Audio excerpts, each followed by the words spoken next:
Hi, I am Khushi and as the title suggest इस video में हम जानेंगे meaning, definition, characteristics and types of company. Meaning of company. Company एक company derive हुआ है एक लैटिन वर्ड से कंपैनिस। कंपैनिस दो वर्ड से बना है, come and पैनिस। Means come means together and पैनिस means bread. मतलब कुछ लोग इकट्ठा होते हैं, ग्रुप बनाते हैं, उसमें कुछ कैपिटल इन्वेस्ट करते हैं एंड इकट्ठा ही उसमें से प्रॉफिट अर्न करके अपना सर्वाइवल करते हैं। कंपनी जो होती है वो एक पर्सन्स का एसोसिएशन होती है, मतलब एक समूह होती है वो जो अपनी मर्ज़ी से उस एसोसिएशन को फॉर्म करते हैं। किस लिए? प्रॉफिट अर्न करने के लिए और उसमें कुछ कैपिटल को इन्वेस्ट करके। So basically a company is the voluntary association of persons formed for the purpose of earning profit with the investment of capital. ये incorporate and register होती है कंपनीज एक्ट 2013 के अंदर। इसे आपको कंपनीज एक्ट 2013 के अंदर कंपनी को इनकॉर्पोरेट एंड रजिस्टर कराना होता है। जब आप एक एसोसिएशन फॉर्म कर लेते हैं पर्सन्स की, उसके बाद तभी वो कंपनी कहलाती है, वरना वो कंपनी नहीं कहलाएगी। Definition: A company is an incorporated association which is an artificial person created by law having a separate legal entity with a perpetual succession and having a common seal. मतलब company एक incorporated association है। क्यों? क्योंकि हमने उसको incorporate और register कराया companies act 2013 के अंदर, इसलिए। जो एक आर्टिफिशियल पर्सन है, आर्टिफिशियल पर्सन इसलिए है क्योंकि उसका जो जन्म हुआ है वो लॉ के थ्रू उसका बर्थ हुआ है, तो वो हमारी तरह नेचुरल पर्सन नहीं है, इसलिए उसको हम आर्टिफिशियल पर्सन कह रहे हैं। Having a separate legal entity, मतलब इसकी एक सेपरेट लीगल एंटिटी होती है कंपनी, और कंपनी के जो मेंबर्स हैं, जो कंपनी को चला रहे हैं, जो कंपनी को रन कर रहे हैं, उनकी जो आइडेंटिटी है वो अलग रहेगी कंपनी से, कंपनी की अलग रहेगी। ये सारी बातें आपको अभी आगे हम कैरेक्टरिस्टिक्स करेंगे तब अच्छे से समझ में आ जाएगा।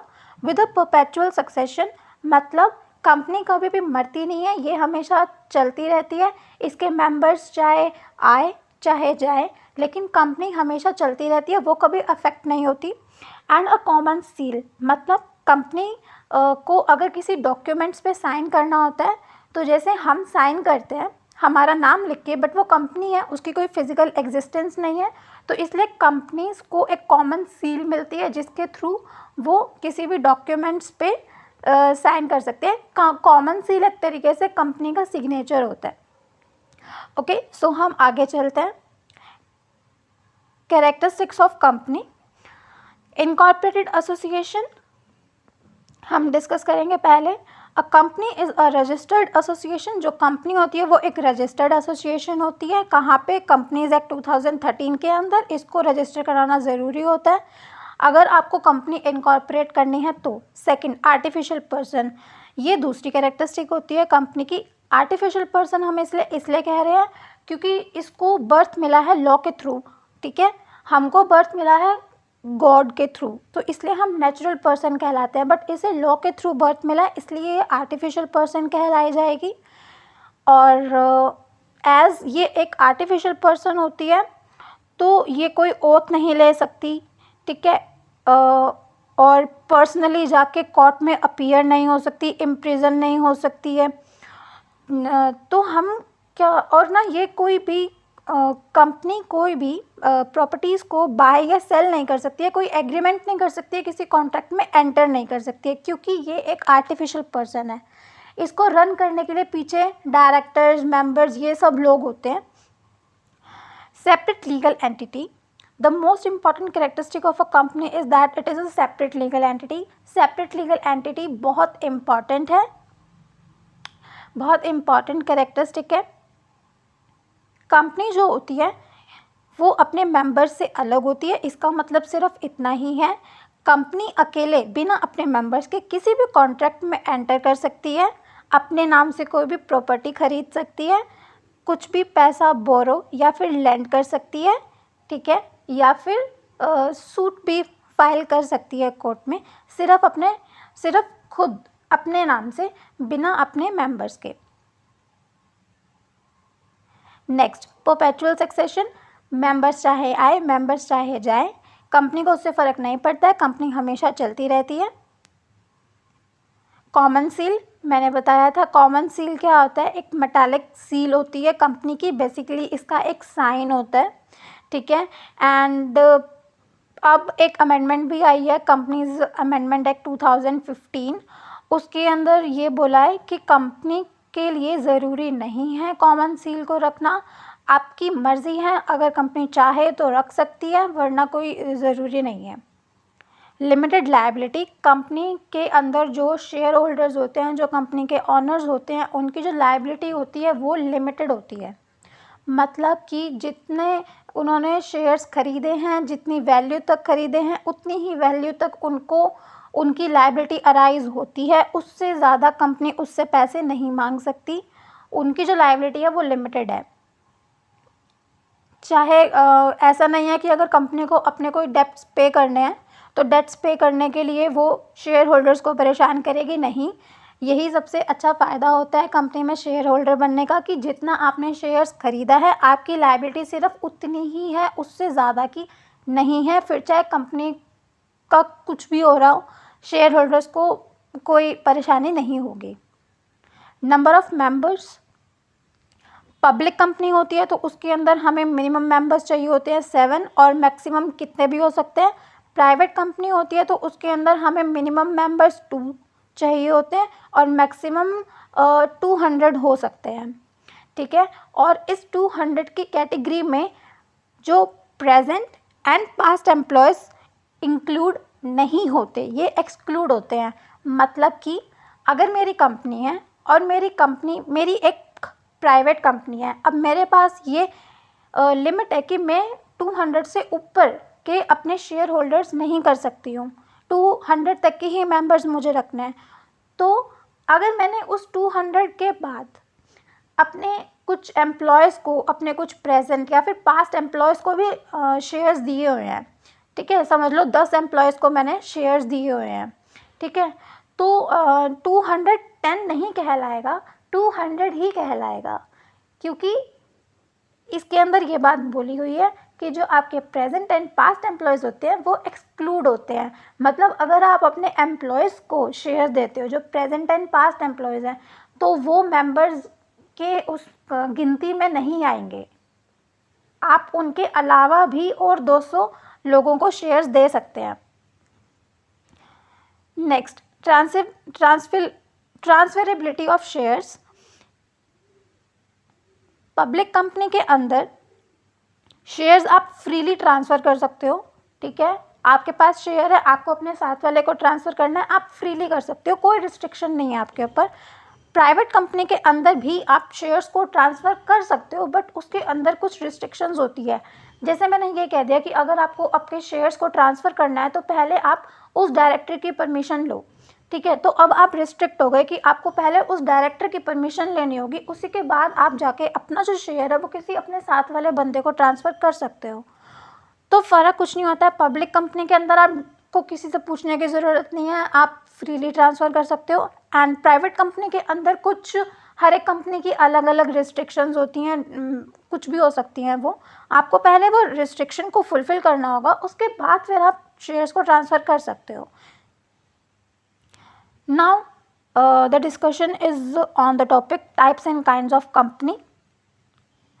कंपनी जो होती है वो या तो बेसिकली दो ही तरीके की होती है, या तो लिमिटेड लायबिलिटी वाली होगी या अनलिमिटेड लायबिलिटी वाली होगी। अब अगर लिमिटेड लायबिलिटी वाली है तो लिमिट कैसे करेंगे हम हमारी लायबिलिटी को? हम किसी कंपनी के ऑनर हैं, हम हमारी लायबिलिटी लिमिट कैसे करेंगे? या तो हम उसको गारंटी दे देंगे कि हम आपको इतने तक पैसे देंगे कंपनी के अंदर, उसको हम बोल देते हैं गारंटी कंपनी, क्योंकि एक शेयर होल्डर है वो गारंटी दे रहा है कि मैं इतने अमाउंट तक आपको पैसे दूंगा, इतनी अमाउंट में आपको दूंगा, ठीक है, मेरी लायबिलिटी इतनी है। या फिर हम हमारी लायबिलिटी को लिमिट कर सकते हैं शेयर्स के थ्रू, कि हमने उनके शेयर्स खरीद लिए, अब जितने अमाउंट की हमने शेयर्स खरीदे हैं उतने तक की ही हमारी लायबिलिटी है। या फिर एक कंपनी होगी अनलिमिटेड लायबिलिटी वाली, कि जिसके अंदर आपकी कोई लायबिलिटी फिक्स नहीं है, कितनी भी हो सकती है, नाम से ही पता चल रहा है ना, अनलिमिटेड, कोई लिमिट नहीं है, कितनी भी हो सकती है। तो बेसिकली दो टाइप्स की कंपनी होती है, लिमिटेड एंड अनलिमिटेड। लिमिटेड में आप दो तरीके से कर सकते हो, या तो शेयर्स या फिर गारंटी। अभी हम बाकी सारा यहाँ पे पढ़ लेते हैं कि और कैसी क्या क्या होती हैं companies. First, limited liability company, जिसके अंदर लायबिलिटी शेयर होल्डर की लिमिटेड होती है, ठीक है, with the number and value of shares purchase by him. Unlimited liability of company, जिस कंपनी के अंदर मेंबर्स की लायबिलिटी लिमिटेड नहीं होती है, ठीक है, इवन उसके पर्सनल एसेट्स, किसी मेंबर के पर्सनल एसेट्स को भी हम कंसीडर कर सकते हैं, ले सकते हैं कंपनी के डेट्स को पे करने के लिए। मतलब कोई भी शेयर होल्डर पर्सनली भी लायबल हो सकता है अनलिमिटेड कंपनी के अंदर, अनलिमिटेड लायबिलिटी वाली कंपनी के अंदर।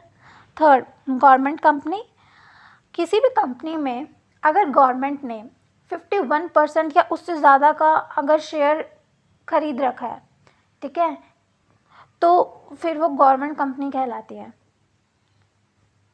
किसी भी सेंट्रल गवर्नमेंट के थ्रू अगर किसी भी कंपनी में उसने 51% या 51% से ज़्यादा के अगर शेयर्स इन्वेस्ट किए हुए हैं, तो फिर वो गवर्नमेंट कंपनी कहलाएगी।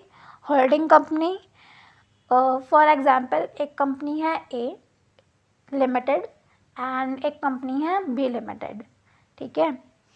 अब ए लिमिटेड ने बी लिमिटेड के अंदर 50% या फिर उससे ज़्यादा के शेयर्स होल्ड किए हुए हैं, तो हम ए लिमिटेड को कहेंगे कि वो होल्डिंग कंपनी है।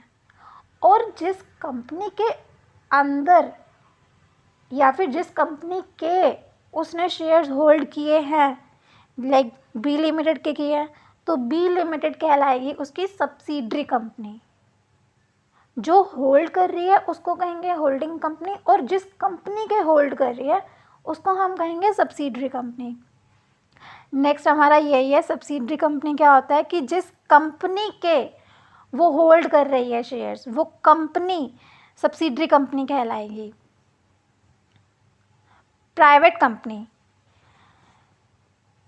As per section 2 clause 68 of the companies act, private company is a company जिसके अंदर मिनिमम मेंबर्स 2 होते हैं, मैक्सिमम 200 हो सकते हैं, excluding past and present employees.